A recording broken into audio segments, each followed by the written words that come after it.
Shalom saudara-saudara yang terkasih dalam Tuhan Yesus Kristus.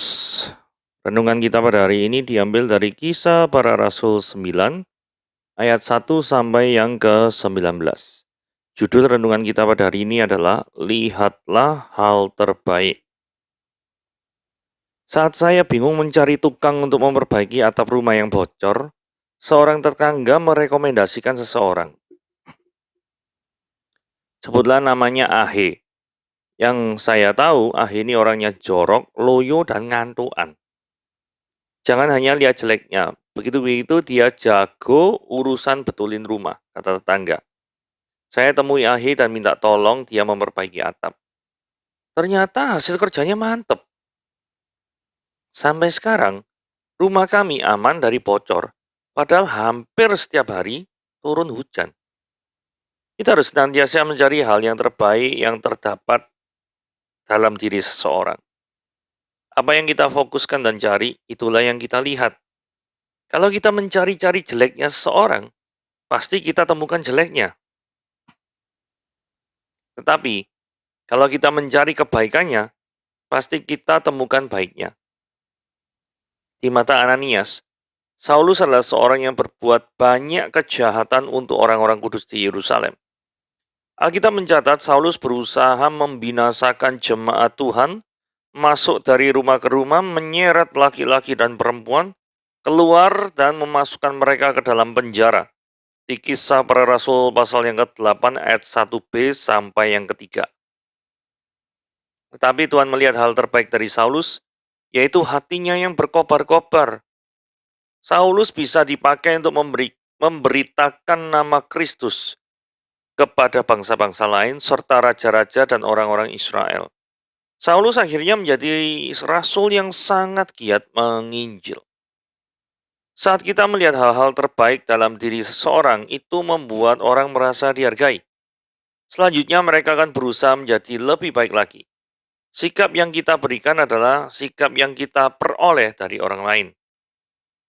Kita harus senantiasa mencari hal-hal terbaik yang terdapat dalam diri setiap orang. Oke, mari kita membacanya, renungannya gitu ya. Pertobatan dari benci Yesus menjadi cinta Yesus. Bacanya diambil dari Kisah Para Rasul pasal yang ke-9 ayat 1 sampai 19. Sementara itu, berkobar-kobar hati Saulus untuk mengancam dan membunuh murid-murid Tuhan. Dia menghadap imam besar dan meminta surat kuasa daripadanya untuk dibawa kepada majelis-majelis Yahudi di Damsik, supaya jika ia menemukan laki-laki atau perempuan yang mengikuti jalan Tuhan, ia menangkap mereka dan membawa mereka ke Yerusalem. Dalam perjalanannya ke Damsik, ketika ia sudah dekat kota itu, tiba-tiba cahaya memancar dari langit mengelilingi dia. Ia rebah ke tanah dan kedengarannya olehnya suatu suara yang berkata kepadanya, "Saulus, Saulus, mengapa engkau menganiaya aku?" Jawab Saulus, "Siapakah engkau Tuhan?"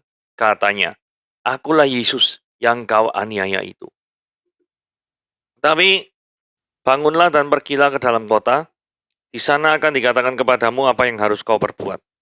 Maka termangu-mangulah teman-teman seperjalanan, karena mereka memang mendengar suara itu, tetapi tidak melihat seorang juga pun. Saulus bangun dan berdiri lalu membuka matanya, tetapi ia tidak dapat melihat apa-apa. Mereka harus menuntun dia masuk ke Damsik. 3 hari lamanya ia tak dapat melihat dan 3 hari lamanya dia tidak makan dan minum. Di Damsik ada seorang murid Tuhan bernama Ananias. Firman Tuhan kepadanya dalam suatu penglihatan. "Ananias," jawabnya, "Ini aku Tuhan." Firman Tuhan, "Mari pergilah ke jalan yang bernama Jalan Lurus dan carilah di rumah Yudas, seorang dari Tarsus yang bernama Saulus, dia sekarang berdoa." Dan dalam suatu penglihatan dia melihat bahwa seorang yang bernama Ananias masuk ke dalam dan menumpangkan tangannya ke atasnya supaya ia dapat melihat lagi. Jawab Ananias, "Tuhan, dari banyak orang yang telah kudengar tentang orang itu, betapa banyaknya kejahatan yang dilakukannya terhadap orang-orang kudus-Mu di Yerusalem. Dan ia datang kemari dengan kuasa penuh dari imam-imam kepala untuk menangkap semua orang yang memanggil namamu. Tetapi firman Tuhan kepadanya, pergilah sebab orang ini adalah alat pilihan bagiku untuk memberitakan namaku kepada bangsa-bangsa lain, serta raja-raja dan orang-orang Israel. Aku sendiri akan menunjukkan kepadanya betapa banyaknya penderitaan yang harus dia tanggung oleh karena namaku. Lalu pergilah Ananias ke situ dan masuk ke rumah itu. Ia menumpangkan tangannya ke atas Saulus, katanya, Saulus, saudaraku, Tuhan Yesus yang telah menampakkan diri kepadamu di jalan yang engkau lalui, telah menyuruh aku kepadamu, supaya engkau dapat melihat lagi dan penuh dengan Roh Kudus. Dan seketika itu juga seolah-olah selaput gugur dari matanya, sehingga dia dapat melihat lagi. Dia bangun lalu dibaptis, dan setelah makan pulihlah kekuatannya. Nah, dari sini kita mulai belajar satu hal ya. Saulus ini adalah penganut agama Yahudi dan memiliki rasa kebencian yang berkobar-kobar terhadap para pengikut Kristus. Apa sebabnya kok demikian? Ya, kita tahu sama tahu lah ya. Pengikut Kristus menganggap Yesus adalah Tuhan. Mereka percaya Yesus adalah Tuhan. Bagi orang Yahudi, menduakan Yehova itu adalah hujatan, blasphemy, penghujatan, penistaan. Nah, Saulus ya, waktu ini masih namanya Saulus.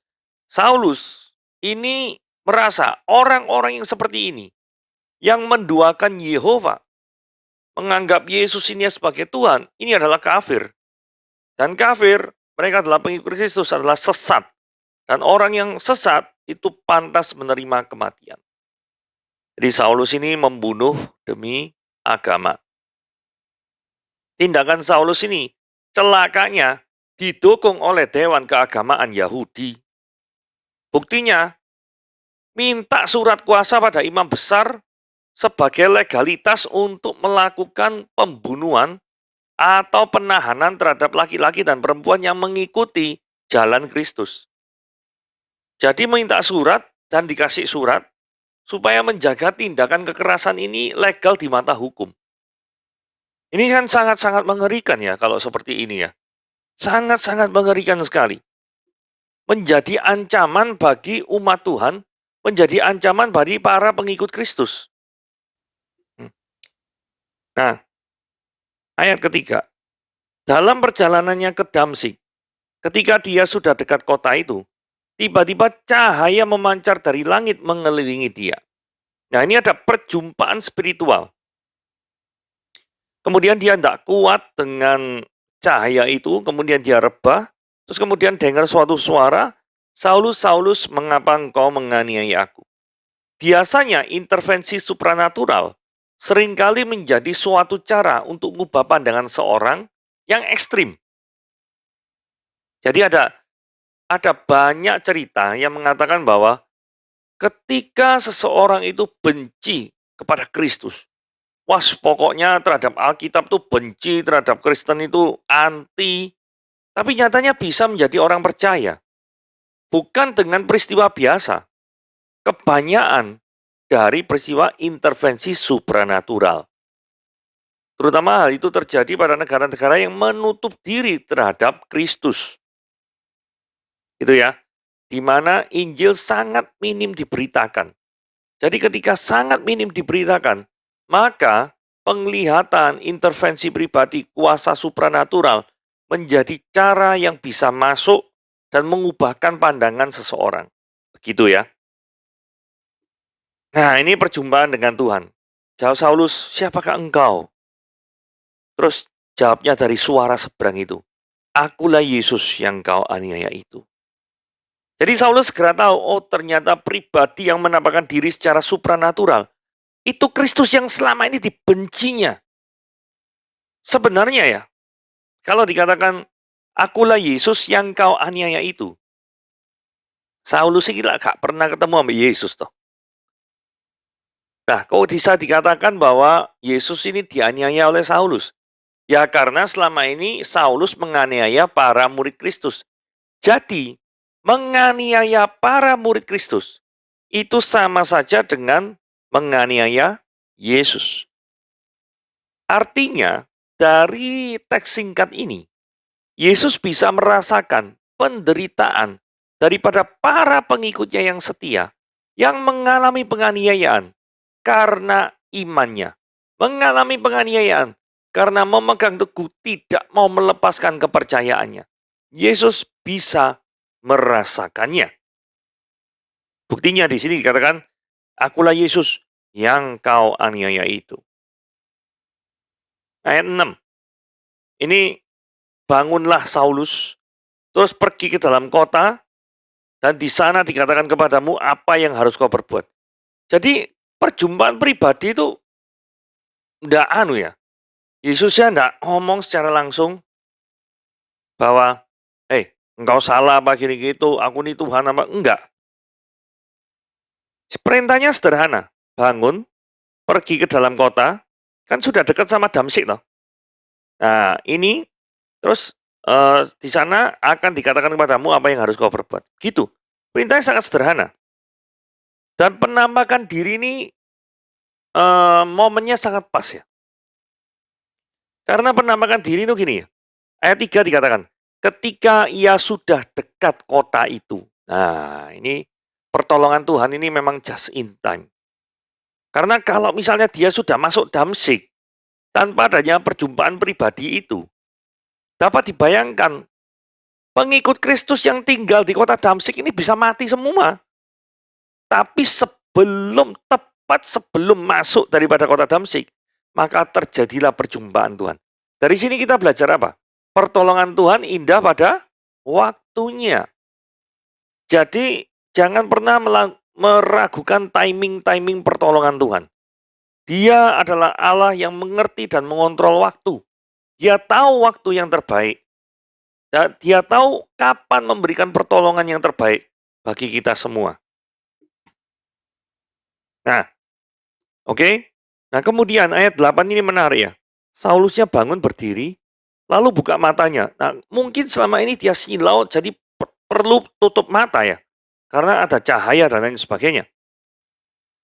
Tetapi setelah membuka matanya, dia tidak dapat melihat apa-apa. Mereka harus menuntut dia masuk ke Damsyik. Nah, dengan kondisi pertemuannya dengan Tuhan itu, dan kondisi kebutaannya, maka dapat dipastikan bahwa Saulus sekalipun memiliki surat kuasa membinasakan orang-orang Kristen, karena kebutaannya itu, dia tidak bisa melakukannya. Betul ya? Satu, dia sudah berjumpa pribadi dengan Kristus, membuatnya tuh memikir ulang dari apa namanya? Apakah tindakannya ini benar apa enggak ya? Yang kedua, kondisinya buta. Secara fisik tidak memungkinkan untuk nyeret dan membunuh. Nah, itu sebabnya kenapa pentingnya kebutaan ini ya. Kebutaan, orang yang mengalami kebutaan fase awal. Orang itu biasanya kan tidak bisa berbuat apa-apa selain daripada merenungi kondisinya. Ini bukan berarti orang yang buta tidak bisa berbuat apa-apa. Saya tekankan di sini adalah kebutaan fase awal. Nah, fase awal. Ini perlu penekanan ini ya. Tuhan mau supaya Saulus ketika hanya bisa merenungi kondisinya, memikirkan kembali prinsip-prinsip yang dia pegang selama ini. Jadi dari seorang yang berapi-api untuk membunuh para pengikut Kristus, menjadi cooling down setelah dirinya buta. Ya, karena kalau berapi-api itu bagus.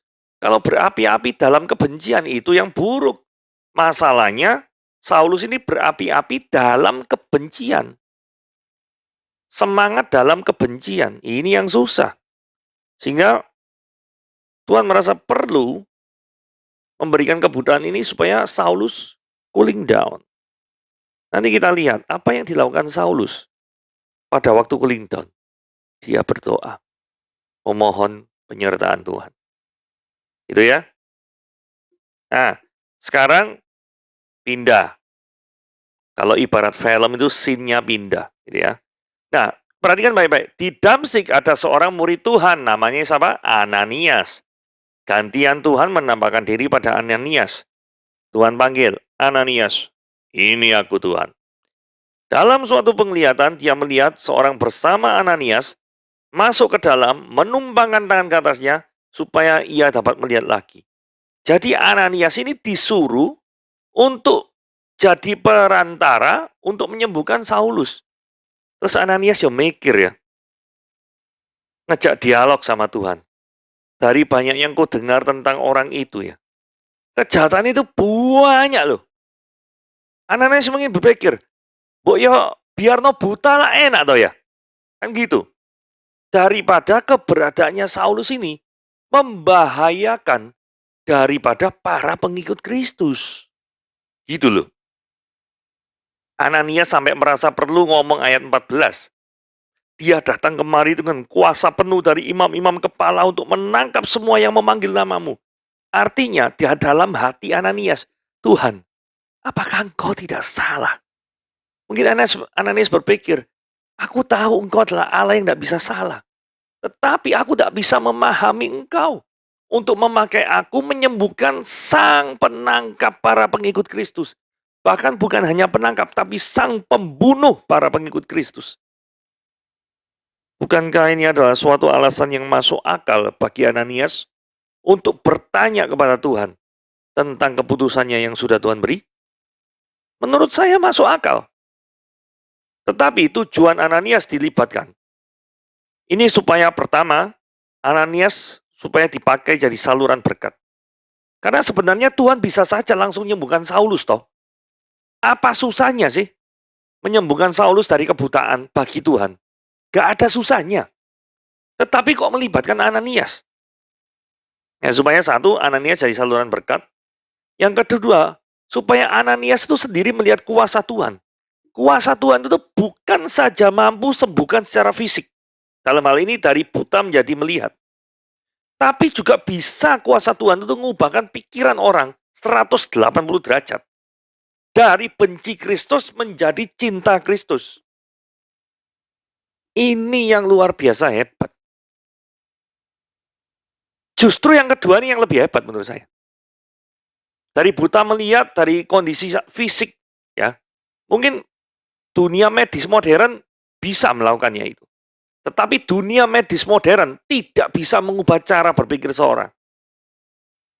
Ya, itu tidak bisa. Dari yang benci Kristus, dari cinta Kristus, minum obat A, itu tidak mungkin bisa. Itu adalah pekerjaan Roh Kudus. Ini yang luar biasa. Ya, ini luar biasa. Itu yang Tuhan pengen Ananias tuh melihat. Ini loh.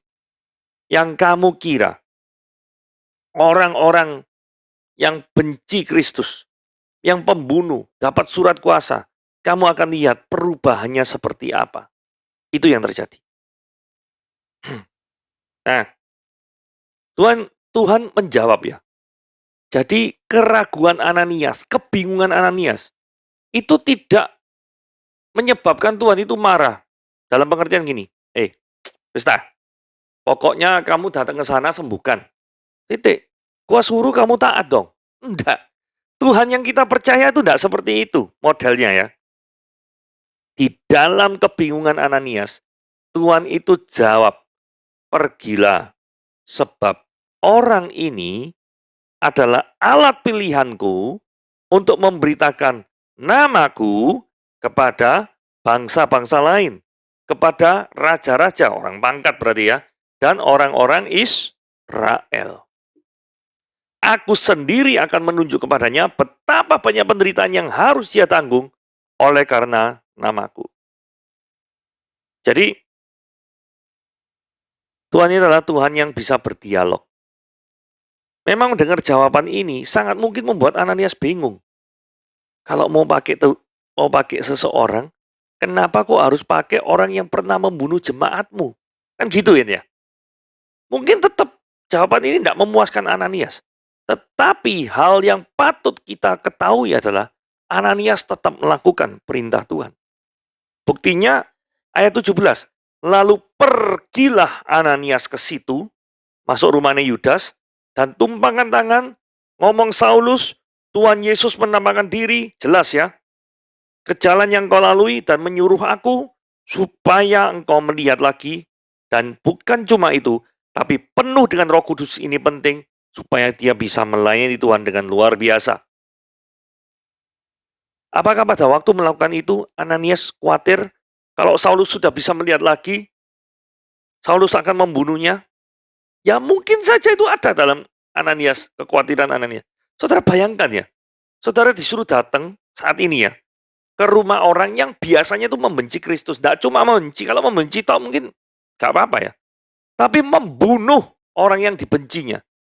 Kira-kira saudara ketar-ketir enggak ya datang ke sana? Ya pasti mikir 1000 kali mungkin ya. Tetapi ini Tuhan yang suruh piye? Nah, tetapi Ananias saya yakin dan percaya tahu ayat lain ya. Kan ada ayat yang mengatakan, tetapi rancangan Tuhan adalah rancangan damai sejahtera dan bukan rancangan apa? Kecelakaan. Kalau Tuhan sudah mau pakai Ananias, masakan juga hidup Ananias itu mati di tangan Saulus? Kan nggak mungkin. Ingat ya, yang disembuhkan ini mantan pembunuh loh. Jadi sangat wajar sekali kalau Ananias ini ada kekhawatiran. Paling enggak kayak gitu. Oh ya, kemudian catatan tertentu di ayat 16 ya. Aku sendiri, ini Tuhan ngomong sama Ananias ya, akan menunjukkan kepadanya, kepada Saulus maksudnya, betapa banyaknya penderitaan yang harus Saulus tanggung oleh karena namaku. Ini bukan karena akibat Saulus membunuh daripada para pengikut Kristus, karena dia itu pernah membunuh para pengikut Kristus, maka dia harus menanggung penderitaan. Bukan. Kenapa? Ini penderitaan akibat pengikut Kristus. Karena gini, kalau misalnya penderitaan yang Saulus tanggung itu akibat dia tuh pernah membunuh pengikut Kristus, maka konsekuensi logisnya, para pengikut Kristus yang tidak melakukan pembunuhan apapun, maka tidak akan menderita kan. Nyatanya, Petrus, Yohanes, Andreas, terus kemudian Thomas, semuanya mengalami penderitaan. Padahal background-nya tidak pernah membunuh para pengikut Kristus, kan gitu. Jadi, fakta bahwa penderitaan dialami oleh kelompok murid Tuhan, penderitaan juga dialami oleh Paulus, berarti penyebab daripada penderitaan itu apa? Karena mereka cinta akan Yesus. Sementara sekitar mereka itu anti Kristus. Ingat, di abad pertama itu adalah penjajahan Romawi. Ya, jadi intinya, Ananias ini juga agak takut-takut mungkin ya. Tetapi luar biasanya kalau kita perhatikan detail-detailnya di ayat 17, dikatakan, Saulus, saudaraku. Wes dipanggil saudara.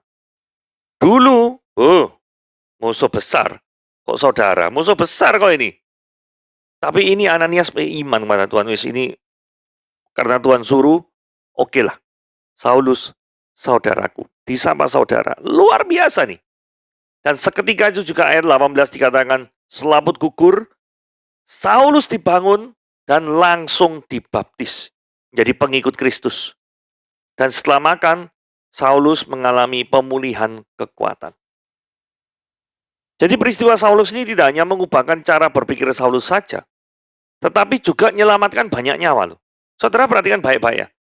Kalau misalkan Tuhan tidak menampakkan diri di tempat yang dekat sekali dengan kota Damsyik, para pengikut Kristus di kota Damsyik, termasuk Ananias, pasti mati. Betul ya? Kalau kita pikir baik-baik ya. Jadi peristiwa penampakan diri pada Saulus ini bukan cuma membuat Saulus itu berubah 180 derajat, bukan cuma itu. Tapi peristiwa ini juga menyelamatkan ada mungkin ratusan atau ribuan orang yang percaya kepada Kristus di kota Damsyik.